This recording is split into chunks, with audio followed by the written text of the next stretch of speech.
Hello, friends. It's Jessica from Three Rivers Homestead, and fall is here on the homestead. We are so excited. That means lots of baking is happening, lots of fun fall treats, things with pumpkin and apple and all of the spices that we love so much. Fall also means cozy days by the wood stove. It's actually going to drop below freezing for the first time here this weekend, and we're really excited about that. To tell you the truth, I am ready for it. I am ready to just enjoy being together as a family, enjoying all of the fruits of the hard work, the hard labor we've done all year to put up all of our food. And it's the time of year where we just need to put things to bed, put the garden to bed, help the animals have the shelter and everything they need to ride out the winter. And we're going to move on to just those last projects. And that's what I'm going to show you in this video. We're going to start with apples. So every year, Adam takes a trip to his grandpa's orchard. His grandpa had a huge orchard, and while he no longer runs the orchard, the trees that he planted are still there, so it's special for Adam to go. This year, we got a bushel of Empire apples, and we're actually eating through these. These are not a great storage apple, so these are for fresh eating now. We also got Matsu apples, a bushel of those, and we've also been eating through those. Those are another one that might only last 2 or 3 months in storage. But then we got storage apples. We got 2 bushels of Granny Smith. These, along with 2 bushels of Jonagolds here, are wonderful storage apples. If in the proper conditions, they'll last for maybe 5-6 months in storage, which is our goal. Every apple is different, and some are better for things like baking and fresh eating. Some are great for sauce and pie, and some are great for storage. And so you really want to, if you're going to be saving apples for raw eating throughout the year, make sure you are using storage varieties. Some of our favorites are, besides the Granny Smith and the Jonagolds here, are Cameos, Wine Saps, and Fuji apples. We've had great results with those. I think last year the Cameos and Wine Saps that we stored lasted until the end of March. And by then we had eaten all of them, obviously, but they were still firm and delicious. They hadn't gone wrinkly or soft by that point. Typically, we just store the whole bushels in an overflow fridge in our garage. But you know the saying, one bad apple spoils the bunch. And so what can happen if they're sitting open in these bushels like this is one rotten apple down in the corner at the very bottom that we don't notice could be affecting everything around it. So what we're trying new this year is putting them in apple storage bags.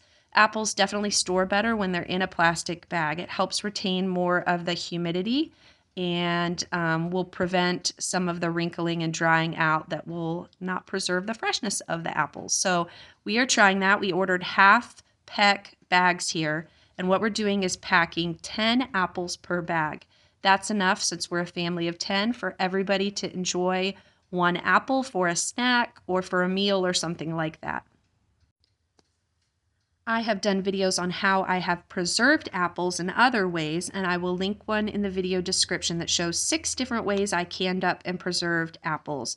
And so we have tons of applesauce and apple pie filling and sauces and chutneys and everything else, but we do want apples for fresh eating. This, combined with some of the frozen berries that we have, are the fresh fruit items that I will have available for my children through the winter when we don't have anything growing on the homestead. So you may be wondering, we have planted apple trees, our own apple trees here, but ours are very young. I think our oldest apple tree might just be 5 or 6 years old. And it is, while it did produce maybe a bushel of apples, the oldest one did this year, it is not enough for our family for a full year. So we enjoy supporting Adam's grandpa's old orchard until we're at the point where our apples are mature enough. We have planted 2 Jonagold trees. We have a Zestar, which is a summer apple variety, and then a Red Delicious, which also isn't a great storage apple.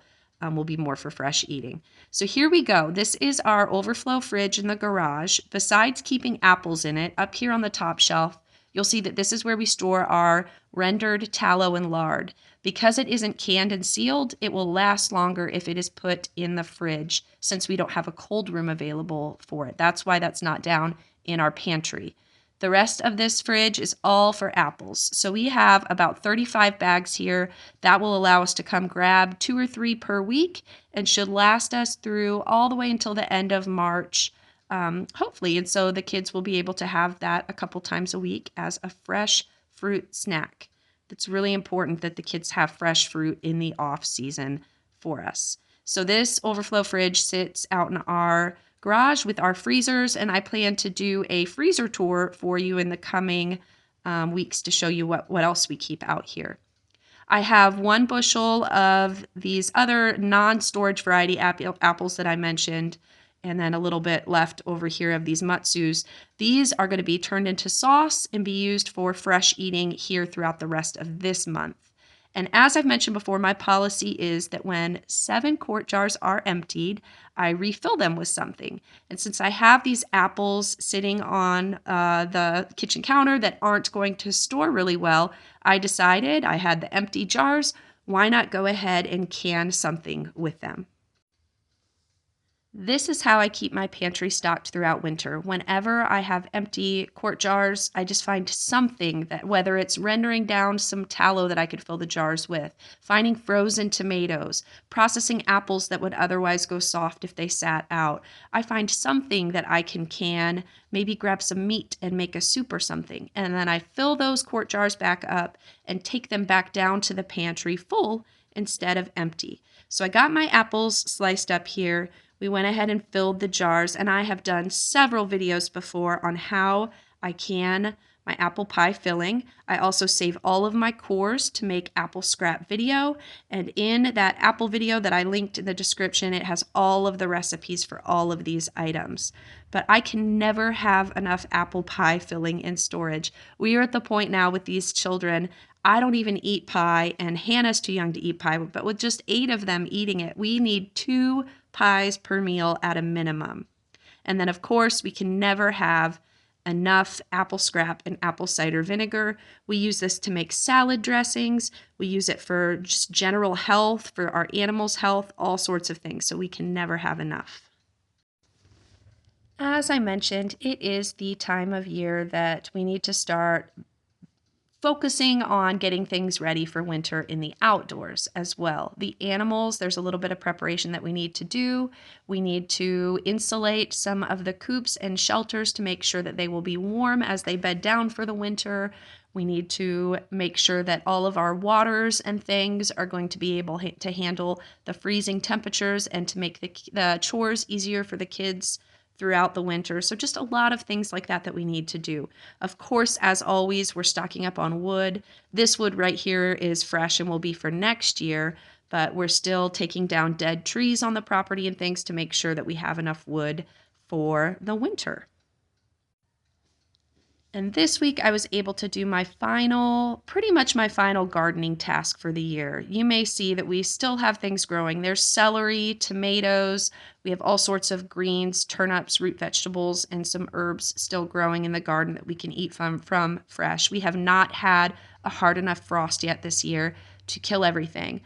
So there are still things growing, and there are still a lot of weeds out here. You guys, it's the time of year. I gave up on my garden probably a month ago, and I just have ignored it and let everything grow, and things are dying.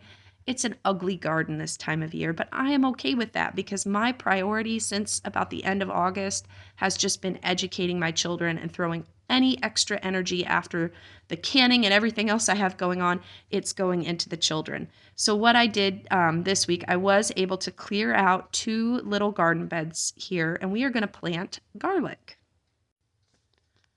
So all I needed to do was clear the beds of the existing plants that were there. I had some bolted radishes and things like that and weeds that needed to be pulled. Then I added a bucket of composted chicken litter from our chickens. We're going to work that into the soil and let that add a little extra nutrition, amend these beds, because garlic is a very heavy feeder. If I didn't add extra nutrition to the soil before I planted, I would not get really big bulbs next year. And of course, with garlic, that is the goal. So we will also fertilize next year, but we're starting out adding some extra nutrition at the end of the gardening season this year. So for the last probably 5 years, I have bought my garlic seed from a good local friend. This year, he did not have a good enough crop to sell me seed, so I had to look elsewhere. I ended up just last minute finding what I could online. So I'm doing one bed of hardneck garlic. Hardneck is the kind of garlic that produces scapes. This particular variety is called Deerfield Purple. And so I'm planting this mostly for the scapes. And then these are the bulbs that we will eat first next year because hardneck doesn't store necessarily the best. After I planted that hardneck variety, I'm putting a nice layer of comfrey leaves on top. Comfrey is really high in nitrogen and other nutrients for the soil, so I figure these will mulch the bed and break down, and as they break down, they'll add extra nutrition. I did the other bed in a soft neck variety of garlic called Transylvanian, and soft neck is better for storage. That's why I did it. I only did 2 little beds of garlic this year because last year I found that I planted way too much, and I have so much freeze-dried garlic in powder form that I felt like I needed less next year, and I'll use the bed space for other things. My final step is to just add a really thick layer of straw mulch here, and this mulch will help protect it, kind of be like a blanket over the harsh Ohio winter here. Come next spring, this garlic will be one of the first items to peek up through the straw, and it'll have beautiful green in the beds long before any of the other plants are sprouting. So it's very exciting to have that chore all done. As I mentioned, the garden is still producing a little bit of food. I decided to take a moment to harvest a couple turnips for dinner. There's some kale back there behind me. So I'm just harvesting little bits here and there until this hard frost comes this weekend and probably kills everything else. So taking what I bring in from the garden, every Sunday I make a meal plan kind of based on what I have available fresh from the garden and then the things that I have in storage. You guys know I love my planner. I'll link it in the description and a video on how I set up my planner. Meal planning is essential for me, especially now that all of my food storage is downstairs. I take Sundays and make a very detailed meal plan, as well as do a detailed homeschool plan. You can see that this is what my meal plan looked like for this week. I also have these task lists for my older 4 children for all of their homeschool work. I sit down every Sunday and I just get everything organized for the week like this. Then I need to take a grocery list, look at my meal plan, and see what I need to get from storage down in the cellar. Of course, before I go down into the cellar, I need to check my kitchen counter and see if there are any canning jars that are all sealed up and need to be labeled and then taken down with me. So I fill my basket up. Our food storage is outside. We can only access it from these outside doors. So I have to go outside, bring this downstairs, and then I can start putting away all of the canning from this week. And then once it's put away, I can do my shopping for the next week. Last week, I did a full tour of all of my food that is in the food storage here. So if you missed that, go ahead and check it out, and it will show you everything that I was able to can and freeze dry and put up for the year. I mentioned in that video that this setup is definitely not ideal. I'm finding it very hard. I have to be so intentional with my meal planning, as I mentioned, because I need to collect everything for the week and get it upstairs. Otherwise, I'm going to, before every meal, have to go outside and come down here to bring up the things that I need or send a child down here to get it. And it definitely isn't ideal, but we're making it work. At some point, Lord willing, we will put some stairs from the upstairs down here so that I'll have indoor access to the cellar. For now, this is all very new. This cellar was just kind of put together this year. So we're taking a year to see what we need to do, whether it's a dumbwaiter or a set of stairs, and we will make it work next year. So once I've gathered my groceries, at least for the next couple of meals, I can bring it upstairs and I can start unpacking everything. You can see that the outside of our house needs a lot of work. It is because the excavation process this year dug everything up in the outside of our yard, and they laid gravel around the house, and we were not able to do any landscaping work or anything for a year. We have to let everything settle and make sure it's still waterproof and that no other work would need to be done before we do landscaping. So next year, my goal will be to get everything on the outside of the house looking beautiful. I can't wait to do that next spring. So once I have all of my ingredients upstairs, this is the time of the year that I really enjoy baking and cooking meals, cooking long roasts and briskets on the smoker, making lots of pies and all of the fun cooking. When it's summer and we're so busy working outside and it's hot, I don't really like to do a lot of baking. I kind of hang out the apron and I just do the bare minimum to get by during the growing season. But come winter, all of the time that I would have been spending in the garden and doing work outside, I can now focus on using all of the wonderful food that I put up for the year. I really enjoy that. So in the coming months, you'll see a lot more content that's focused on baking and cooking meals, and I hope that you guys will enjoy that. It has been a long year of growing food. It has been really rewarding. I really enjoy doing this with my family and for my family, but I would be lying if I didn't say that I am tired and ready for rest. And that's what I love about the upcoming slow season. Now we can just be indoors together, snuggle up by the wood stove, enjoy wonderful meals, and be together. And we'll bring you more of that next week. I hope that you guys have a wonderful week. Stay warm, and we'll see you again next week. Bye.